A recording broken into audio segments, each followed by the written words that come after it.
Hi, everyone. I'm Mike Cazala. Happy to be here with you today. Welcome to the Move More, Learn More podcast. Now I'm going to turn it over to Doug Kenney. Good morning, Mike. So we're here with my younger brother, Doug Kenney, who does fascinating work on behalf of youth using art. And so I wanted to bring Doug on today and have him talk a little bit about his youth empowerment programs. Doug, thank you so much for getting up so early with us. I appreciate it. It's my pleasure to be here, Lynn. Thank you, Mike. So Doug, tell us a little bit about your work.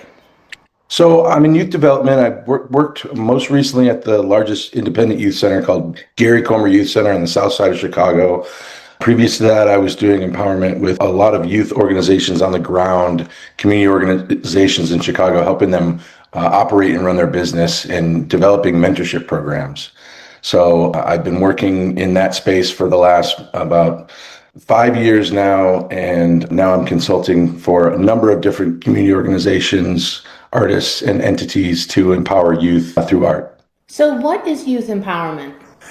I think one of the most important things is really, people talk about voice and choice. It's really giving the youth agency in the development of the programs that they're participating in. So from the very inception of any project, pilot, or process we're developing, we bring young people into that at the early stages and really walk through with them what are they hoping to gain, what do they understand about what we're trying to achieve, and let them guide us as we're helping them learn. So through art, there are certain skills that the youth can learn. And by youth, we're talking about like 14 to 30-year-olds, is it that? Yeah, generally about 14 to 24. A lot of the sort of privately and publicly funded youth workforce development programs that fund these programs go up to about 24. So it's really, that 14-year-old through the 24-year-old around 8th grade, they start before their transition to high school, and then high school transition to college. Okay. And Doug, I just would like to say this really takes me back. My father was an art teacher, but also in the summertime on the weekends, he would work at the Bethany Children's Home. So he was working to empower youth through art as well. And maybe I'm getting a little ahead of myself, but I'm curious as to what types of art you work on with the youth. So it really varies. For example, I'm working on a project with an artist named Reggie McFly right now, a workshop that he developed. He does collage work with very simple paper formats. So similar to what we've done with, articles and vision boards.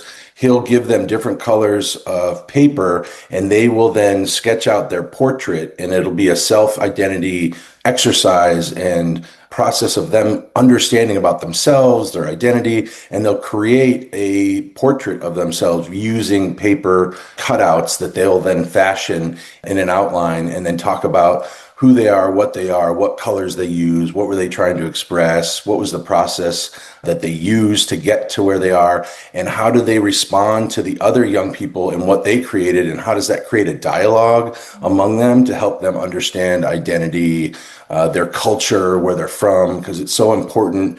In these marginalized communities that I work with, they need that sense of connection and that sense of belonging and that sense of being. So we really try to emphasize that in a lot of the work we do with them. That's fantastic. What's the Please, mentor aspect? Because this fascinates me. You've told me before, if people will not participate in community caring, whether it's the brands you work with or the artists, you don't want to work with them. You're like, we have to lift the youth up. So talk a little bit about the mentor youth events and how you work in that space. Really started out when I was at Gary Comer Youth Center. I was the director of engagement, marketing, communications, and I would ride my bike around the neighborhood to meet the most active neighbors, those that are working on their lawn, those in the neighborhood clubs. And I would be asking them, what do they need? What are they interested in? And there was always a sense of, we want to help the young people in our community. This is the root of our challenges, is getting the young people to be able to have activities that they can do and feel good about. And so basically, when I connected with an organization called Pigment, a Black fine art magazine, they had a whole network of artists that they were working with who wanted to have an impact on young people. So it's every artist that I meet, especially artists of color, want to help skill up and bring others to their experience. They know that, they didn't have those guides, those mentors, those opportunities. They had to find them through whatever means it was, or they had a teacher, or they had a after school program.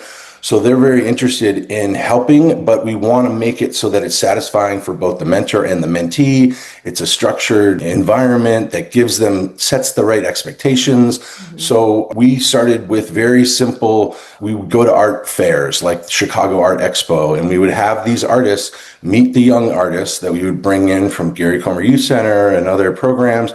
They would meet and just connect. They would talk, they would have food, they would just meet on a human level. And then they would just walking around the fair, looking at the artwork, meeting Black gallerists, meeting other Black artists, understanding that they belong in that space was really important. And then that evolved to doing actual collaborative projects. So we would get them a canvas, they would have paint, they would have a meeting, they would talk about what they wanted to do, what themes did they want to create. And then they would just start doing it. They would just create an organic piece together and meld their styles. And then they would talk about it. Then we'd bring it to an event. Other folks in the event, the other young people would talk about it. The parents would come, and that evolved into workshops where they would learn about being a career as an artist. What is it like? A lot of young people didn't have plans or think that they could afford going to college. So they were curious about how they could be a self-made artist and how can they start selling prints or do t-shirts, or what's the entry level to getting into an artistic career. So basically, we've done that in Chicago, and now we're expanding that and showing them other careers that they can have outside of the space. Mike, do these look familiar? They do look familiar.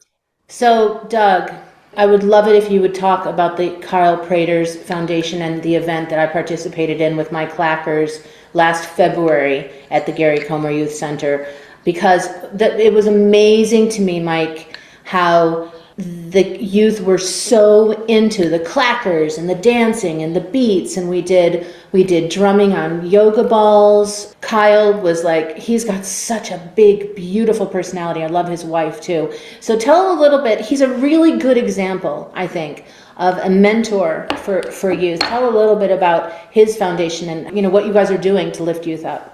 Yeah, so Kyle Prater is an exceptional human, former college athlete at USC and Northwestern, went on to play in the pros for New Orleans.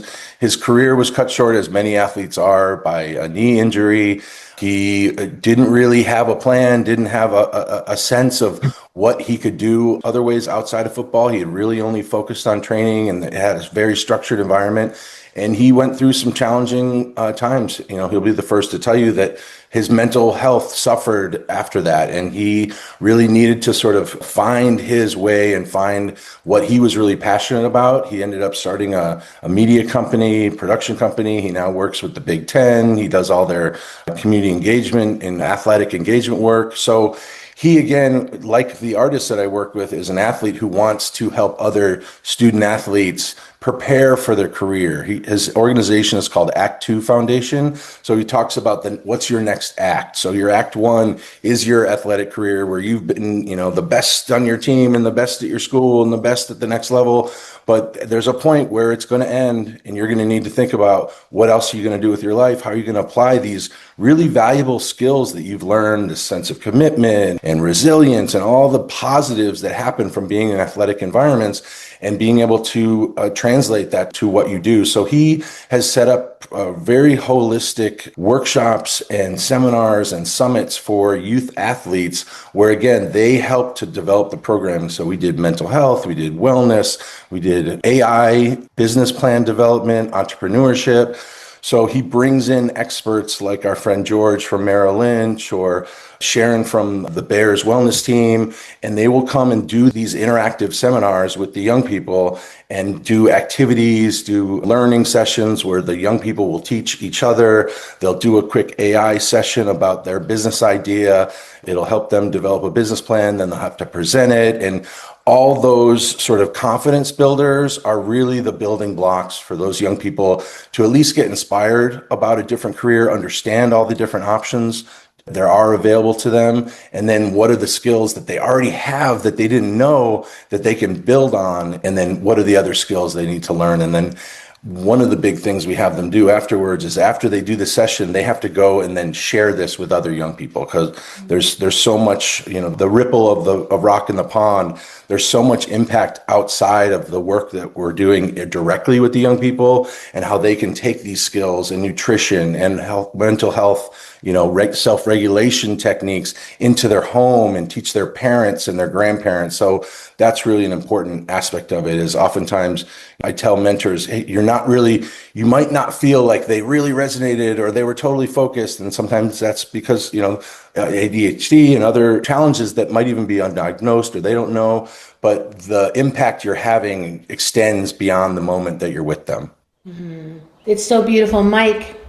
That event at Comer Center, at the Act Two Foundation event, there were more than 40 youth. They stayed for 5 hours. Doug and his team had all sorts of food. The fact that these youth stayed so involved amazed me and really motivated me to care more, because my expertise really is in little children. And I'll tell you, I even brought my Vital Neuro, which I'm so dependent on for self-regulation, to that event and was able to use it with youth. I just think what you're doing, Doug, is so interesting. Mike, do you have any final questions or thoughts? Yeah, I just have the thought that I've had this entire time is that this program is steeped in self-awareness and community awareness. And it's just fantastic to hear about the work that you are doing, and the fact that they have to then take that and teach others. That is amazing, because that is, as we know, teaching others really helps to build a confidence in ourselves. And so I just applaud what you're doing, Doug. It sounds fantastic. So grateful, Mike. Thank you very much. So my last question is, how can we make a difference? We're happy that people are motivated through art and music and movement to improve the lives of all humans. I know you even work with some elders. What can we do, our community? I think it's interesting. As we started to work with these artists and match up youth artists with professional artists, as we went and took them to the Art Expo and these other fairs, they were curious about the other positions and other possibilities beyond being an artist. A lot of them wanted to learn about PR or event production, or, how do you get a security job? One of them asked, like, how do I become the person who's letting people into this magical place that they had never been to before? So I think that there's so much opportunity for everyone to find organizations that they can share their careers with, their roles. What are the skills that got you into that path? And you can call any youth organization, literally just Google Youth Center with the name of your city and call them up and talk to them and ask them about their programs, ask them about what they're doing in terms of workforce training development, in terms of career exploration and exposure. There's so many, a service day. If you're working with a company, you can call that organization for a nominal fee. You can develop a truly fulfilling experience for your employees, your company, and connecting with those young people, at Gary Comer Youth Center, which is really, 60,000 square foot youth center, has a farm and a tech center and a gym and an auditorium and all these different things. A lot of people in where I'm from on the North Shore have no idea about it. And once they learn about it, they want to help. They want to donate. They want to participate. They want to volunteer on farm days. They want to go to the farmers market. So I think it's a matter of just learning about what are the local orgs. You can do a Google News search to try to find some of those that are getting some of the most attention and some that have the best, reputations. But they're really, there's always great work going on every level. And it's really just reaching out and asking to see what are the opportunities that you can connect with them. Such very simple advice. All right, well, that's all we've got today for our Move More, Learn More podcast. Mike, it was good to see you. And great to see you, Lynn, and so nice to meet you, Doug. And Doug, thank you for joining us to educate us about youth empowerment and art. My pleasure. Thank you for having me. Have a beautiful day. Bye. All right, you too.